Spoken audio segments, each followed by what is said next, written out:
Well, I've just found myself with a quiet moment on my own, with nothing but the company of the BD2 Ribble recovery truck, which is going to be a major renovation by K&R Walsh Brothers. And the only nut I could find at the moment was the one on the back plate. Just thought I'd give you a bit of an idea of just how nasty the inside of this vehicle really is. You may think, when you look at some of the projects that K&R Walsh Brothers have done,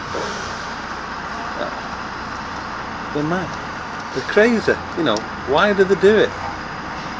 And I've asked Kenny this a few times, and I've asked Ray the same question, and they always say, well, why not? So you can't really argue with that logic. But here we are in the bowels of this vehicle, 1949, remember, deep in the bowels of this vehicle. You know, the rear chassis shot to pieces, absolutely rusted to death. Incredible when you look. We're coming over the back axle.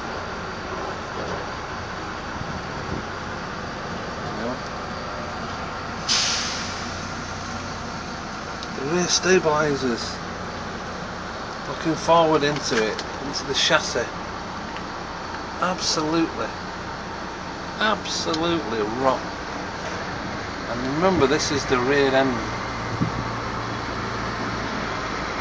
absolutely rotten, down to the springs, down to the back end, you know, coming out of it, looking up to the back section.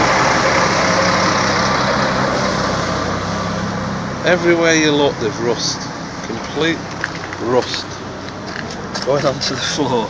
You know, we took the crane off this morning just to see what was underneath. It's enough to frighten the cat. I don't mind the K&R Walsh Brothers and everybody else who's looking.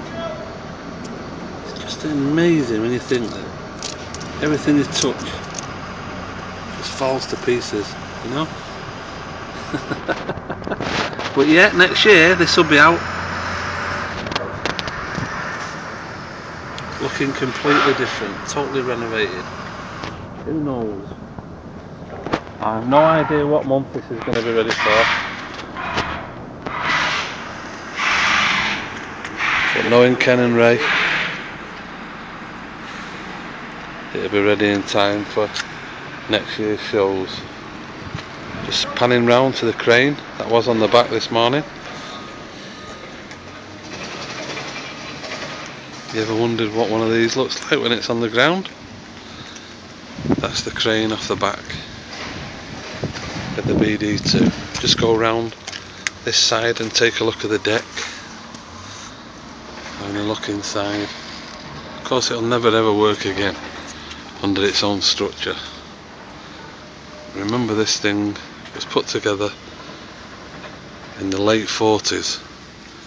This is what the nuts and bolts look like, and the framework and the woodwork years and years and years later. Incredible. Whatever makes them want to take a task on like this when you think they could just go out and buy one? Still, I suppose that's what sets K&R Walsh Brothers apart from the rest, is their intriguing way of demolishing all records ever set by restorers in the renovation game. So it's just given me a golden opportunity to show you exactly what these fellas are up against with the renovation of the BD2 recovery truck. A nice quiet moment, which I thoroughly enjoy bringing you the information as we stand at the moment. Enjoy it while you can. Thanks for watching. Bye bye now.